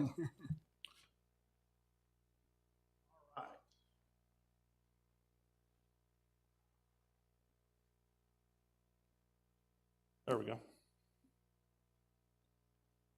All right, another comment, question. Miss Lindahl requested this from last meeting. This is an overview of group play. And real quickly, we'll define what group play is. Group play is resident golf play that is scheduled through golf ops, outside of chartered clubs, outside of Green Team, outside of all of our other activities, tournaments, and tee times are put on our tee sheet prior to the lottery. And we'll explain that as we go along here. So real quick, this is the policy for tee times. And I think a couple things need to be mentioned here. Policy 1.0, administration of the tee time reservation system is a process of great importance, trying to be equitable and fair. The system is intended to facilitate and expedite an equitable distribution of available tee times. So that's what our lottery system is, okay? Residents get 7 days in advance, non-residents 4 days in advance. Non-residents do not use the lottery, or they use a component of the portal. The other thing that needs to be mentioned is the 1.3 group play. In the policy, it's defined as an organized golf program administered through the Golf Operations Department. The group play program is used to help promote and encourage the playing of golf within the residents of Sun City West. And that's what it does. It does promote golf in Sun City West. So here's our guidelines in a quick overview. Groups are 16 to 40 players. We've got numerous groups every day with the exception of Wednesday. We do our best to keep 60-minute gaps between scheduling these groups on the tee sheet. All 7 courses will be utilized for group play. One time we concentrated on just the regulation, but you'll see the reasons why we diluted it a little bit. Preferred tee times are just that, preferred. We have the ability to go an hour before or an hour later than what they request. And then up to 10% can be outside play, and that's for family members, people that live across town, whatever it might be. So we limit it to 10% that don't have to be residents.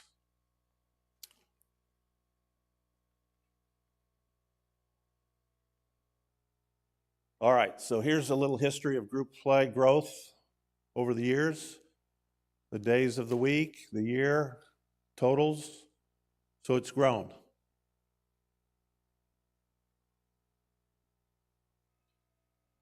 Currently, we're at 50 groups. This is a breakout on size of the groups, day of the week, numbers. So you can see on Monday we have 13 groups that total 444 golfers. You go over here to Thursday, 11 groups at 328. Friday's a big day, 12 at 432. So each week, before the lottery is run, we place 50 groups on the tee sheet to the tune of 1,600 rounds of golf before the lottery is run. Okay? I just want people to notice too, if you could just back up one, Pat, Yeah. please. Actually, I should be asking Rudy, so you can ask him. Rudy, that it shows 50 groups, but that next number, 1,624 players get on the tee sheet before anybody else has a chance. So with that said, we do typically an 8 or 9 week schedule. This is controlled. We've got a software program that really expedites this. When I first got here, it was unbelievable what we had to go through. We had 7 calendars for 2 months, and we placed them, and it was a process. This program helps quite a bit. So, yes. Yep. You want to go back? So are you capped at 50 groups? No. Okay, so if somebody has been trying to get a group recognized, let's say they wanted to play on Monday, but Monday just couldn't accommodate more. Right. If you told them, well, I can't do you on Monday, but I could do on Tuesday? Correct. Okay, so we're not capped. No, we're not capped, but we're limited on where we can place them. So, Understand. Obviously, Tuesday's Ladies League, so they can't play in the morning. It would be selective. That's why you see less groups on Tuesday. Right. None on Wednesday, of course. Monday, Thursday, Friday are the big days. Right. So there's some flexibility as to where. Oh, absolutely. Okay. Absolutely. All right. Thank you. All right. So there's a lot of stuff on this, but we'll make it pretty quick on this. If we used only regulation courses for group play, this is what the numbers would look like. On Monday, we have 592 primetime tee times. Prime time is defined as 7:30 to 12. We have 592 available. With our current group play numbers, 444 of those would be taken, with 75% of the tee times gone before lottery runs. Okay? So let's put it in perspective. During season, we have, in our community, we have about 7,800 golfers that play. On a typical day in March, I can accommodate 1,500 golfers. And those aren't all prime time, of course. But those are the numbers that we're looking at. But this is kind of what we walked into 10 or 12 years ago, that the majority of our group play wanted to play on regulations. And it wasn't this bad because it was only like 36 groups, 38 groups. But you can see the challenge there, right? On Monday, if three out of 4 tee times were taken, that would be kind of tough. So we said we see the benefits of group play. It's a good program. It encourages golf. It encourages camaraderie. People socialize. There's like-minded. Could be men, could be women, could be co-ed. It could be low handicaps. We got a lot of different groups that meet. So there's some benefit here. If we tweaked it a little bit, this is what we got. We said, you've got to play all 7 courses. Well, we don't want to play an executive. Well, if you want to be part of this program, you have to. So we diluted it by adding 3 more golf courses. So on Monday, we have 1,036 primetime tee times when we add the additional 3 executives. Now we've diluted that 444 down to 43%. Tuesdays, 14%. Saturdays, 24%. So you got room to grow on Saturday, Sunday, of course. So all in all, when the rubber hits the road, you've got 28% of your tee times being taken by group play before the lottery is run. Okay? The breakout of group play is such: 74% are men, ladies only 18%, then we have mixed or 8%. Our makeup in our community is 75% are men that play golf, 26% are ladies. We have a couple groups that are scheduled on a couple different days. They have different players, but the core of that group is playing in multiple days. The big trend that we're seeing, or have seen over the years, and I'll point this out, is that we're seeing less groups, but we're seeing them consolidate into bigger groups. So I might have a 24 and a 16 join. So now they're 40, but they're only one group. So that seems to be the trend. Okay? So here's what I came to as a conclusion. 28% of our tee times are taken. Many of the residents who play in group play have an annual card. So you're seeing unlimiteds, you're seeing Kachinas, you're seeing Coyotes. So that's a benefit. They're playing their golf here, and they're playing a lot of it. We don't charge anything for this program. Group play encourages our residents to play golf. And one of the things that I've noticed is a lot of people that play in group play, they play and don't have to use the lottery system because they're playing on Monday in a group. They're playing on Wednesday for Men's Day, let's say, or Tuesday for Ladies' Day. And then they're playing Thursday or Friday in another group. So that's what we're seeing. Oop.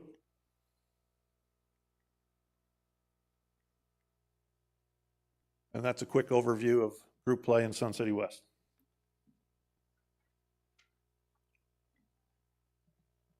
Any additional questions for Pat about how this is run? Because what I would like to do is everyone put together your thoughts, and we will then look at what needs to be changed or not changed with this policy before we refer it to the board. Any comments from the audience? Is it a problem? Do you guys see it as, I'm sorry, Chairman Grom, is it a problem as far as a group? I don't know. Do we? Yeah, I see problems with it. Okay. And I can either speak now or speak later. I have suggestions. Okay. But I can speak now or speak later. Let's hear them now, because we're Okay. gonna look at. First thing I'd like to do is find out on the committee who is in a group, not a league, in a group that gets on the tee sheet early. Okay, I am not in a group, I am not in a league. So I'm really coming from a perspective of being able to get tee times in a prime time. One of my suggestions would be that, I'm not here to blow up the group play either, I want to be clear on that. But it was grandfathered in 2008, and I'm not sure in some of these 40-size groups that how many of them are still alive that were there in 2008. So I suspect we've had some turnover, and the way you get in a group is somebody knows somebody and you get in. So one of my concerns is that groups can bring in outside players into the groups. I am frustrated by the fact that people from Portobello, because they're guests, get in on the tee sheet before I do. I find that probably unfair, and that goes a little bit to the words in our policy. So I think that needs to be looked at. I think we need to have a discussion on it. I do what Pat pointed out. I think the group sizes have gotten too large. So either we might have to reduce the size of the groups. I also think that all the groups are put into prime tee times. That would be wonderful if I could get a prime tee time every day. I don't. I either, most of the time when it's busy time, it's hard to get a morning tee time because you can see the groups and are taking up those prime tee times. Granted, not on all the courses, but it becomes harder and harder to get a prime tee time.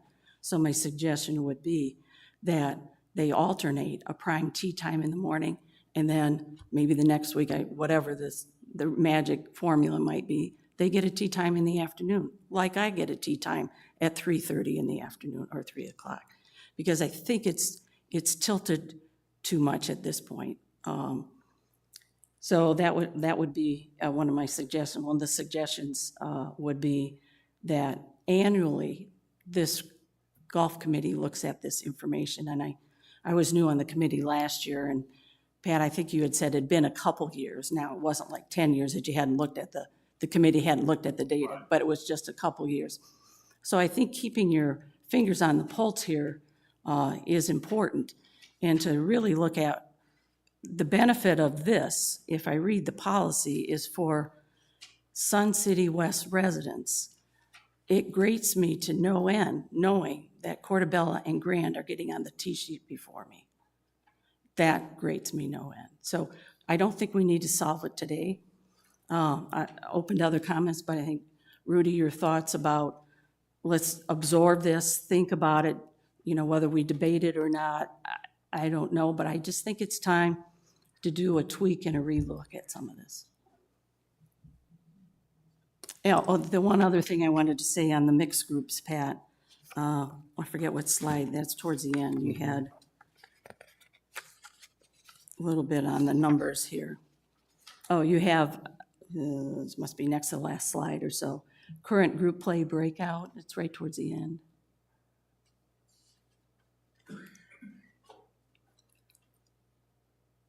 Yeah, so men, so these are the number of groups. So out of 50 groups, 37 of the groups are men. And so I think we also need to have a little sense of that as well. Now, I want to say on the mixed group, I think that is misleading, at least in my unscientific research. I've been at a couple courses, and there were clearly groups that had just gotten off the course, and I was also hadn't just gotten off the course, to be honest. And there was a group, I'm going to say there was probably around 30, so it probably was either the 24 or the 32, somewhere around there. And there was one woman that was playing with them. And I asked one of the gentlemen, were they in a group that got on the tee times in advance?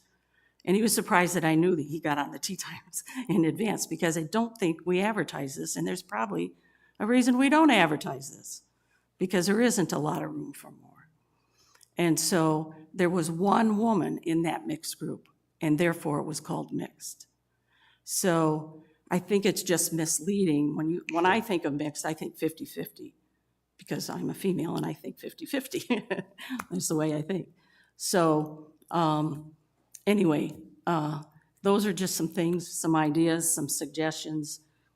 I think the policy needs to make sure that we don't unfairly or adversely impact Sun City West golf community playing members in Sun City West. So that would be kind of the language I would be looking for in potential changes, but I'm also open for discussions. Next meeting's fine. Okay, so with that in mind, if everyone's kind of on board, yes, sir. Yeah. I've been on the golf committee 6, 7 years, all put together. This has evolved over the last several years. I've been at a group for 10 years. It has. And in fact, we had a special working group several years ago that looked at it. And I'm in a group on Friday, and we have, our roster is at 40 during prime time. Over the last 10 years, I would be willing to bet that over 50% of the people have turned over, that there's people have left and new people have come in. So a lot of these things aren't that static. There's new people coming in all the time. In fact, just this last year, we've added 5 new guys. A couple of them were friends of friends, but one of them was actually someone at Golf Ops asked our monitor if he could put somebody in our group, which they did. So they're not really open. They're not really closed to everybody. We've had people that have come up to us on Friday as we're sitting there after the round and say, "Hey, I'd like to join you guys. Can I join?" And we've let them. So it's not that closed of a system. And like I said, it has evolved over the last couple of years, and there's been a lot of work that's gone into spreading out the groups so that they're not all bunched together, that there's actually space in between them that people can use the lottery for. So I think it's a system that works. I think it's a good system, and there's been a lot of work that's gone into it to bring it to this point.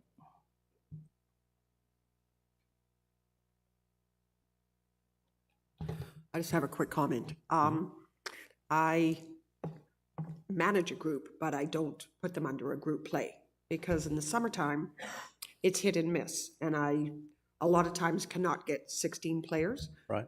So but I certainly could I try to cap it at 32 anyways, because I think that's plenty to manage for a group.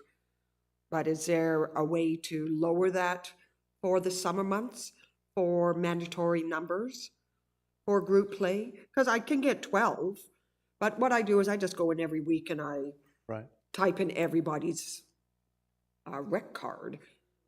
But I'm at the mercy of Golf Ops to give me a golf course, especially in the wintertime. If I could get on a list and be allocated like all the other groups, so you know well in advance where you're playing, that would be terrific.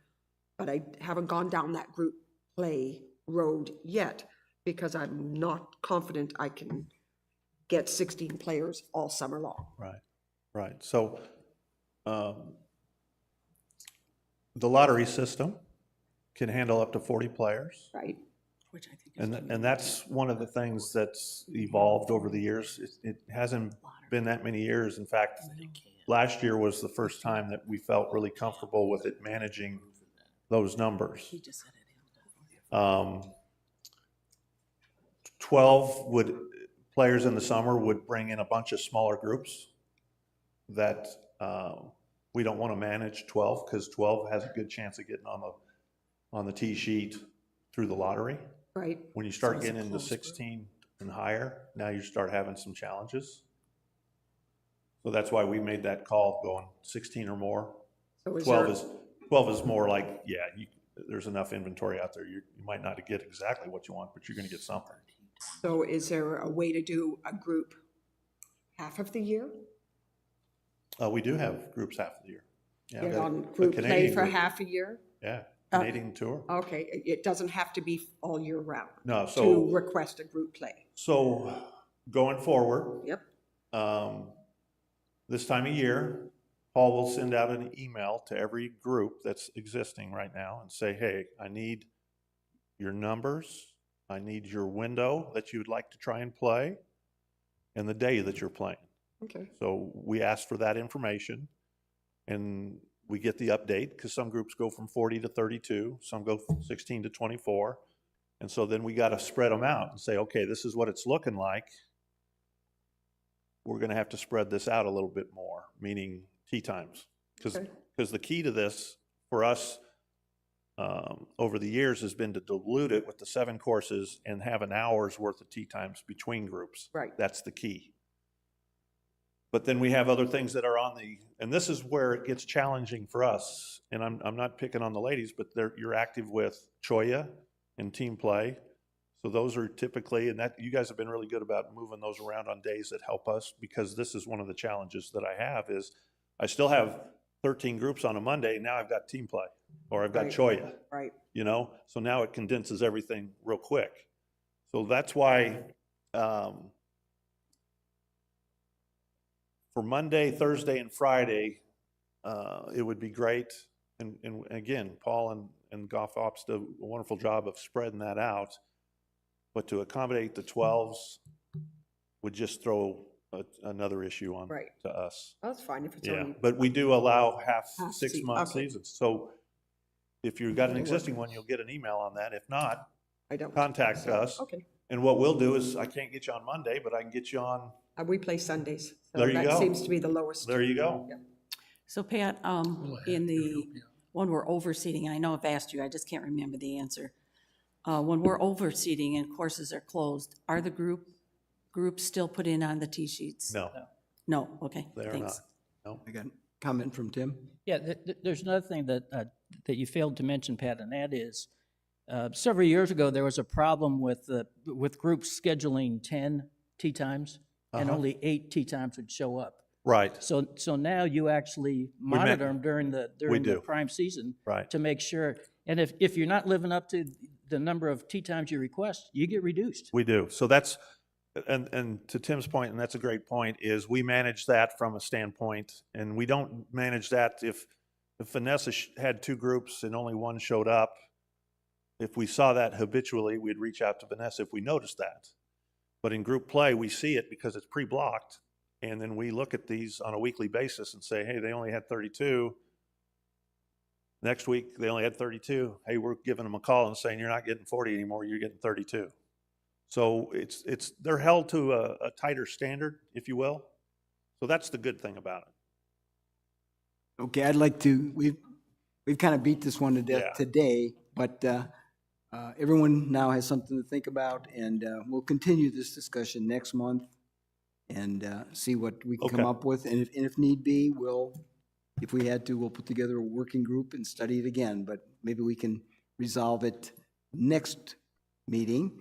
And I really don't want Pat to sit down exactly, but as far as the golf lab, I see there is no sign yet, but No, but Dave's agreed. It's all going forward, and Russ Boston and his crew is overseeing that project. But I also know that I believe there's a third party that's going to install that. He selected the sign, and everything's on schedule. okay, then that moves us to our last item, the dress code, which actually you're kind enough to provide, which is a bit more than what's just on the back of the scorecard. Right, right. So this is kind of, if you will, this is kind of for us similar to the card issue. It's just always out there, and we want to try to see if it needs to be looked at. Does it need to be refined? This is our current dress code. It was established in 2017. We changed a few things, but you know, when you see the high schoolers, you see these college kids coming out, you see some younger people coming up. They're not living up to the, what's the shorts and must be mid-thigh length or longer, you know, and at 110 degrees, I understand it. I get it. So I think there's a few things that need to be adjusted on this. I wanted everybody's thoughts on this. If it's not an issue with any of you, great, but I've got to update this to some degree because the golfing apparel of today has changed. And I don't know how offensive that is to everybody. We're not allowing men to wear tank tops. We are seeing in men a lot of gym shorts that we'd like to try and get out of there because sometimes that can look not as nice as we'd like for it to. But all in all, It's the shorts for the ladies. We get, most of the ladies are good. Every once in a while, we'll see a low-cut spaghetti strap, and we try to get on it, but as far as inform them of not conforming, but definitely the ladies' shorts need to be looked at. Oh, yeah.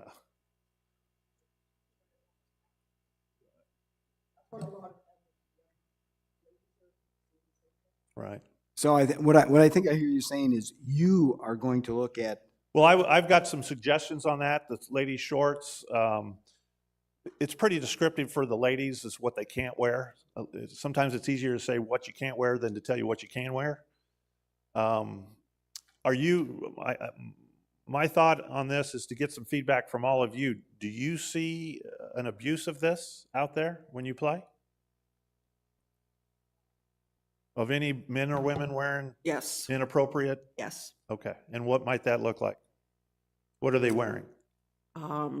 Well, there was an aged lady who didn't look so good with a super short skirt and a T-back tank, golfing, walked out of the pro shop. This was at Grandview, and they let her out there.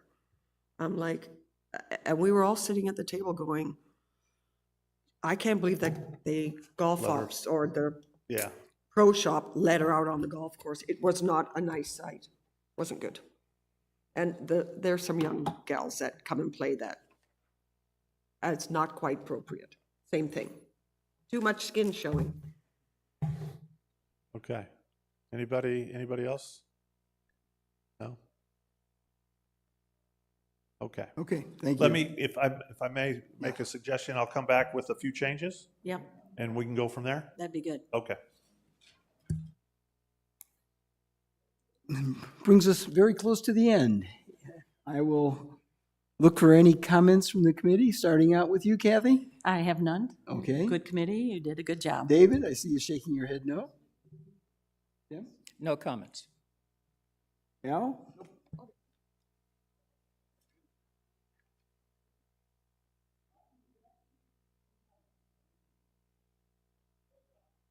Anyone in the audience? Yes, sir. Please come forward.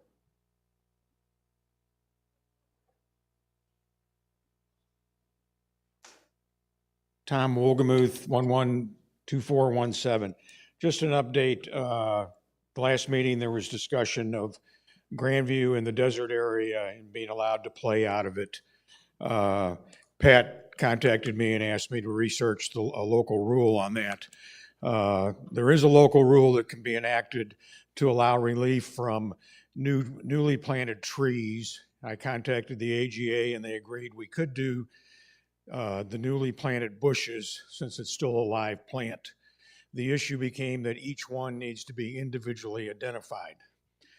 So the only suggestion of that would be like a irrigation flag stuck in every one. I think after Todd and Pat got together, they decided we're going to continue no playing out of there for another season.